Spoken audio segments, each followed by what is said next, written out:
નમસ્કાર મિત્રો, આજે આપણે વાત કરીશું વાણિયા અને બ્રાહ્મણની સત્ય ઘટના વિશે। બહાદુરીને મીરખાએ સલામ કરી ઉદયચળ પર્વતના શણગારરૂપ અરુણ અવિનને તરબોળ કરી રહ્યા છે।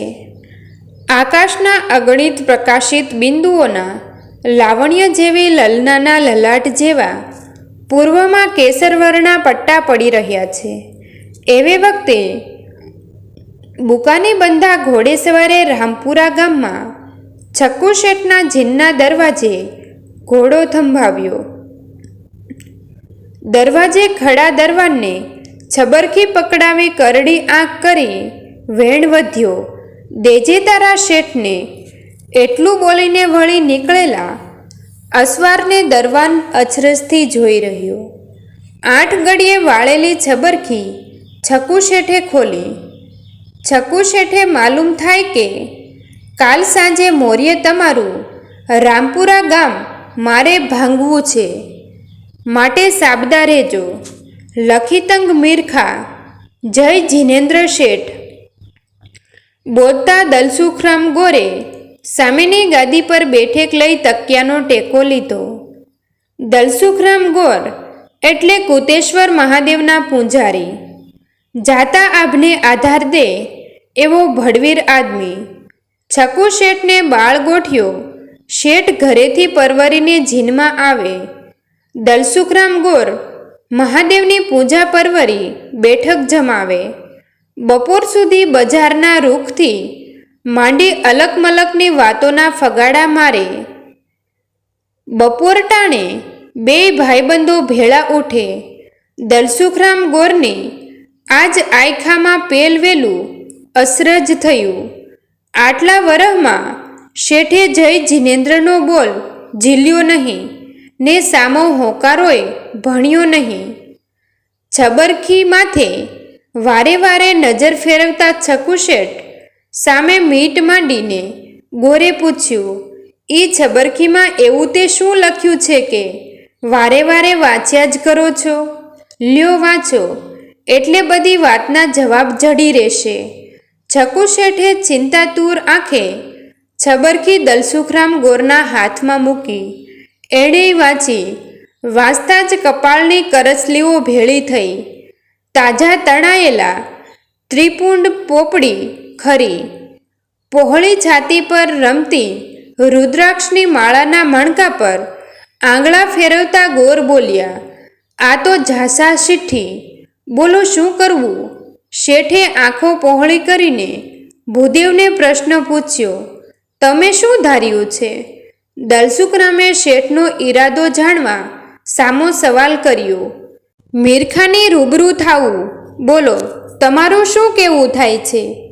મીરખાને માલુમી નો માનજો, ધરાને ધમરોળી નાખી છે, ભડાકે દેતા વાર નહીં લગાડે।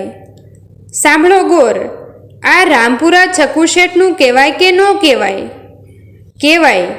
મારી આ સાહેબી 3 ભોખી મેળી મેલાતું રામપુરાને પરતાપે જ ને? ભણો, હા હા તો હાવ। આ માલુમપુરની આબરૂ માથે હાથ પડી તો આ છક્કુ શેઠની જિંદગી ધૂળધાણી થાય એ વાત ખરી કે ખોટી? ખરી, એટલે જ મારે વાતનો છેડો ફાડવો છે। મીરખા માંગે એટલા રૂપિયા જોખી દેવા છે, બાકી એનો પગ ગામના પાદરમાં પડવા નથી દેવો। પણ એને ગોતવો ક્યાં?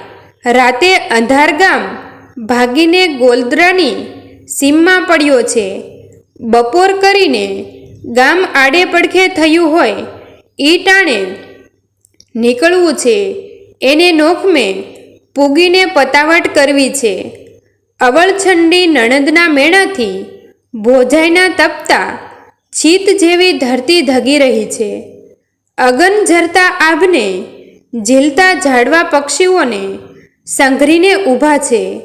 ઘઘાટોપ વડલાનો છાંયો ઓઢીને ગોથન વાગોળી રહ્યો છે। એવે વખતે છક્કુ શેઠની બગી ઊભી બજારને વીંધી ગલોદની સીમ ઢાળી જઈ રહી છે।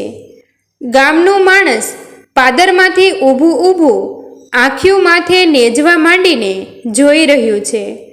ઘરના બારી બારણે ખાસની પડદીઓ બંધાવીને ઝળફુવારે ભેમડા જેવો રહીને ઉનાળામાં 4 વાંભ છેટો આખનાર છકુશેઠ તડકો માથે લઈને આમ ક્યાં હાલ્યો?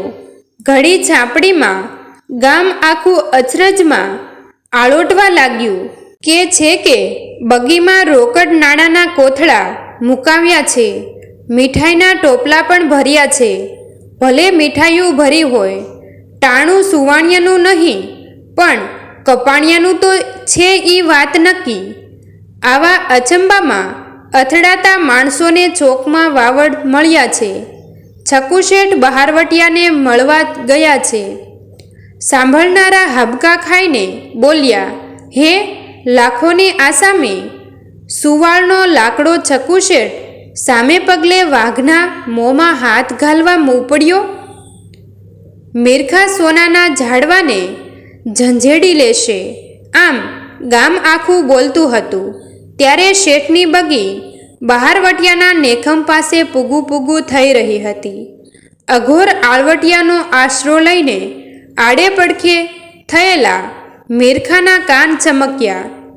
કોણીનો ટેકો લઈને બળુકી કાયાને ટેકે કાનને સરવા કર્યા. કાને ઘોડાના ડાબાના પડઘા ઝીલ્યા. સડાક કરતો ખડો થઈને બંદૂક સલામી ઝીલી નજરે જોયું તો બગીને આવતી ભાળી બોલાવવા ભડાકો કર્યો. મિરખાની અછળપાથી છૂટેલી ગોળી છકુશેઠની બગી માથેથી રમતી ગઈ. હાંકનારો ઝઝક્યો એટલે શેઠે વેણ કહ્યા, તું તારે હાક્ય રાખ, જરાય થડકીશમાં.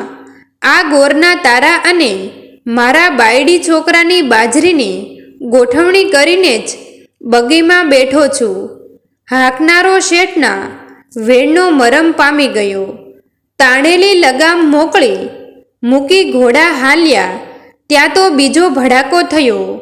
બહારવટ્યો ત્રીજો ભડાકો કરે ન કરે ક્યાં તો બગી મિરખાની સામે ખડી થઈ રહી.